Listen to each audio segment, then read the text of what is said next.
Hi everyone, my name is Kristin and I would like to share my story with you.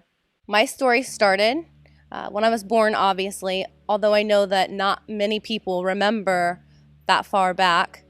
My first memory started when I was 4 years old. That memory involved a domestic violence incident that involved alcohol, and it was between my parents. Little did 4-year-old me know that that incident would set the tone for the rest of my life and my relationships. Not long after that incident, my mother and my father got a divorce. I didn't see him much anymore, although we talked on the phone quite often. And when I did see him, it would be surrounded by him buying us nice things to make up for him being absent. And the nice things that he'd buy my mom were to make up for being rude and mean to her. I believe this was his version of showing love. Fast forward a couple years later to 6-year-old Kristin. I got sent home from school for being sick. I had a slumber party to go to later that night, and my mom had decided that it would be beneficial for her to still send me. I wasn't feeling well, and I made it through the night, but I woke up in the morning with a awful stomach ache, and I started to throw up. All I wanted was my mom. Little did I know that I would never see her again. My brothers picked me up and they were bawling, and everyone was upset at the news that my mom had passed away. That's all I remember of that day. Personally, I lost much of that time. I do think it's cool how the brain's defense mechanism is to protect yourself from trauma-related experiences. After my mom passed away, there was a pretty messy custody battle between my father and my mother's parents. That period of my life was surrounded by adults making a 6-year-old lie and choose sides and be uncomfortable in adult conversations. Eventually, my dad won custody and my little sister and I moved in. Life living with my dad and my older grandmother wasn't too bad at first. It'd been a long time since my grandmother had young children living with her, 3 and 6 to be exact. That's a bit of an adjustment for any old person. I was forced to grow up pretty quickly, and about a year or two of living with my grandmother, my dad decided that he was ready to take on 2 little girls by himself. He was not ready. At the age of 8, I had much more responsibility than should have ever been placed on me. I was doing the family's laundry, and I was help cleaning the house, and I was getting my little sister off of the bus and watching her for 3+ hours until my dad got home from work. I was starting to feel angry all of the time. I was acting out, and I was taking it out on my family, my friends, school, and my teachers. Especially was acting out and taking it out on my dad. Acting out made my dad say really mean things to me. I will never forget, at 8 years old, my dad looked me dead in my face and said that I'm acting like a little B word and slapped me right in my face. I had never felt so broken and shattered into a million pieces. I was very confused at what was happening. And later that night, I laid in bed and I cried for my mom. He never apologized to me. And the next day, he continued to act like things were normal. I was very confused. And also, I felt a sense of relief that my dad still loved me and that things were back to the way that they were, like nothing had ever happened. That was the first of many instances like that in my life. My timeline is a little fuzzy, but I feel like that was around the time where we started to have some serious money troubles. That's when drinking beer turned to drinking whiskey and Coca-Cola. Whiskey and Coke was really scary because he could get really mean when he was drunk. He would keep us up way too late at night and would discuss things about our family, our mom's family, friends, things going wrong in work, our money troubles. And I remember staring out the bus window, coming home from school and praying, hoping that tonight was a beer night and not a whiskey and Coke night. Not long after the whiskey and Coke started, that we lost our house and we moved to a way different house in a way different neighborhood. This house happened to be 6 stoplights away from his favorite bar to attend. I was in 6th grade when we moved, and we spent every Thursday and Saturday in that bar. By this time, there were no more beer nights, just whiskey and Coke, and it was a 50-50 shot. Sometimes he would be so nice and tell us how much he loved us and how great we were doing and how proud he was to be our dad. And I'll never forget that there was this one time we were at the bar and he won a little bit of extra money. And he was very excited and obviously really drunk. And the Kmart was 8 stoplights away from the bar, as where our house was only 6. And he made that trek in the snow with my little sister and I to buy us Nintendo DS's, something we'd been asking for a long time. And I'll never forget that he smelled so bad, like alcohol. And that was the first time I really got afraid to lose my dad. Things weren't great all the time, but things also weren't awful all of the time. And he would often tell us things like, nobody else would take care of us as well as he did, and no one would love us as much as him. And I believed him, and I really got afraid to be anywhere else. But then there were the other times where he would be really mean, and he would say hurtful things and judge me for all of my shortcomings, berate me, and pick apart my clothing, even though I didn't buy those things, he did. Sometimes these arguments would also come with physical altercations if I didn't keep my mouth shut and agree with what he was saying to me. Oftentimes after fighting with him, I would lay in bed and feel so broken and so hurt, and I would contemplate not even wanting to live my life anymore. I would think, I have 4 more years of this. How am I ever going to survive 4 more years of this? These things happen on and off all throughout my childhood and young adult life. Little did I know that this behavior, these encounters with my father, would set the tone for how I would let other people treat me. Around 14 years old, I fell into the wrong crowd. I was searching to be liked, searching for anyone to hang out with.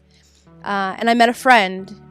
We'll call her Julie. I loved Julie. She was my best friend. And she was my best friend even though she probably talked bad about me behind my back and said mean things to me. I didn't care. Julie, like my dad, showed me that she cared about me sometimes.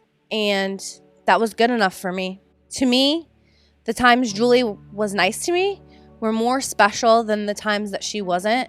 And so I was willing to stick it out and be friends. Julie was the first friend that I was allowed to go to her house. My dad was very controlling, and I wasn't allowed to have anyone come over or really go anywhere. And so with going to Julie's house, I found newfound freedom. And to say the least, I went wild. I hadn't been set up for success. I was under lock and key for so long that the danger and responsibility found in freedom was a new experience for me. I found myself in some pretty dangerous and compromising situations, and I wasn't aware of how damaging those situations could have been until much older in my life. And those are things that I'm still healing from. Mine and Julie's friendship was toxic from the very beginning. We each thought that we were really good friends, but I don't think that either of us were. She would be there for me in my weakest moments and never hesitate to help me pick up my pieces. But the minute that I would be good without her, she would criticize me or talk me into situations that would compromise my position where I would need her again. Our friendship was very conditional. These conditions would lead me to being distant until I was in a position where I would need her again, and she would never hesitate to be there. A little older in our friendship, I brought these things up to her and I really wanted to have a discussion about them, and she didn't take my feelings very seriously. She just shrugged them off. She didn't think they held any weight to her. Even though our friendship was very confusing and toxic, when we broke up for good, it was a very painful and hurtful experience, and I sometimes miss her to this day. Like with Julie, my dad and I had a very unhealthy and toxic relationship into my adulthood.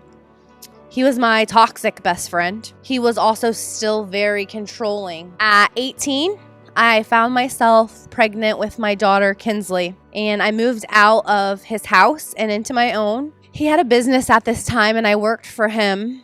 And so even though I moved out, he still had a very tight grip on my life and on my finances. If I did something that displeased him during this time, he would take me off the schedule and I wouldn't know when I would work again. As you can imagine, this put me in quite a financial bind, as I would need to ask him for money to keep a roof over mine and Kinsley's head. When we would argue, he would say that I was lazy and that he's the reason that I have a roof over my head and food in my belly. And this was my life from the ages of 18 to 21. And at the age of 20, something that I'd always been fearful of came to be reality. My dad got diagnosed with stage 4 lung cancer. His diagnosis was that he only had 6 months to live. I'd recently moved in next door to him, and I quit my job. I got Kinsley's abusive biological dad to move in and help care for her, and I dropped everything in my life to care for him. In that period of my life, any of the mean things that he ever did or said to me, they didn't matter anymore. I wanted my dad to live, and I was willing to sacrifice myself, my life, my sleep, time with my child to take care of him and make sure that his needs were met. Everything in my life revolved around taking care of him, and there were several times where he blew up on me, and it felt like the things that I were doing was not appreciated and it wasn't enough. And dealing with the emotional trauma from my life, I blew up back at him, and that is something that I still struggle with to this day. Even though I did the things like bathe him, change his diapers, feed him, take care of him, I said those mean and hurtful things to him on his deathbed. My dad only lived 3 of those 6 months. He died the day after my 21st birthday.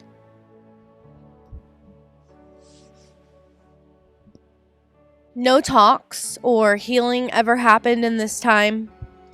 He was here and then he was just gone. Of all the people in my life, my dad probably loved me more than anyone, even though he didn't have a very good way of showing it. My dad and I had a rocky relationship. This is true. There were very hard times, but there were also good times. And I think what hurts the most is that the good times died with him. Especially seeing where my life is now and that he'll never get a chance to be a part of it. That was one of the first steps of my rock bottom, but also the foundation laid to me coming to God. He had his hand of protection over me back then, even though it didn't feel like it in the moment. God knew that I wasn't a product of my upbringing, and He had major plans for me, even though I was slow to realize this. Bad things kept happening to me and all around me. At 21, I got a glimmer of hope. I chased that glimmer of hope, not even knowing that it was God.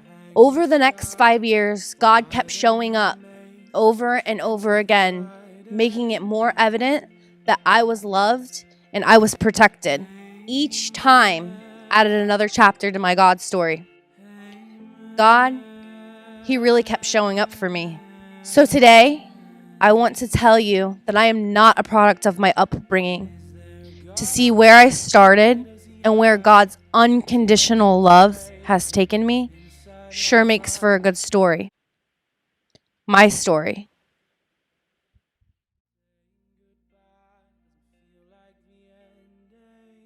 I would say you're already at the bottom. There's only up to go from the bottom. And that's something I heard a lot growing up. And it's something that didn't really happen for me until I acknowledged God and His love for me. And He saw me at the bottom and He pulled me up.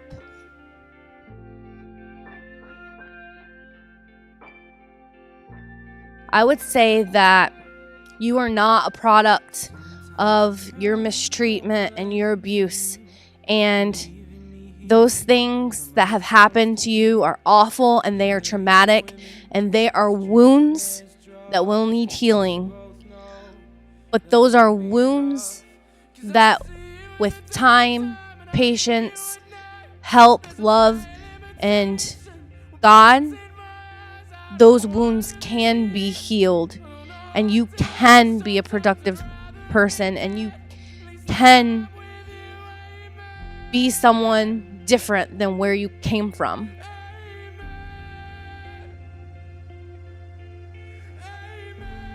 Some of the gifts that God has given me is 2 beautiful children to love, and a husband who loves me unconditionally and takes my trauma and helps me work through it and lets me cry on his shoulder on a rough day. And then with this beautiful family that I have at home came another family that I've never gotten to experience before. That came with a loving mother and a loving father and loving grandparents who care about me and love me and want to see me succeed and talk to me with love and care about the children that I brought into this world and want to see me succeed in everything that I do unconditionally. And so with the hard life, God has also blessed me in my adult life with many, many, many cherished things. People.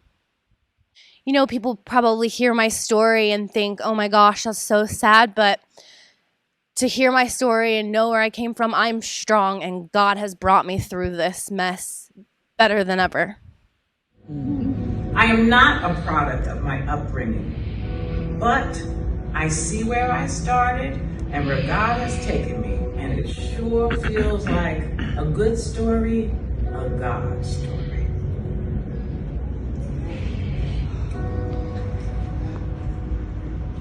Kristin Mitchner, based on your profession of faith, that you want to go public with that faith, I baptize you in the name of the Father, the Son, and the Holy Spirit.